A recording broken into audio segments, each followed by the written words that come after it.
មុននឹងឈានចូលទៅទស្សនានៅវីដេអូតម្រុយឆ្នោតអាវងចែកនៅតម្រុយឆ្នោតយួនក៏សូមធ្វើការលំអងកាយគោរពនិងជម្រាបសួរទៅកាន់ពុកម៉ែបងប្អូនទាំងអស់គ្នាដែលតែងតែនិយមទស្សនានៅរាល់តម្រុយឆ្នោតយួន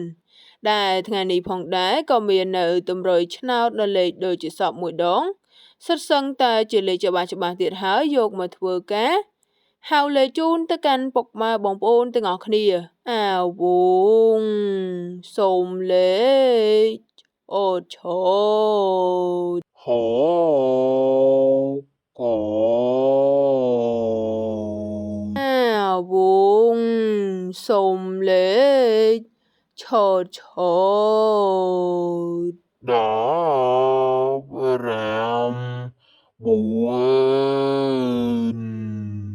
អាវងសូមលេខឆូត52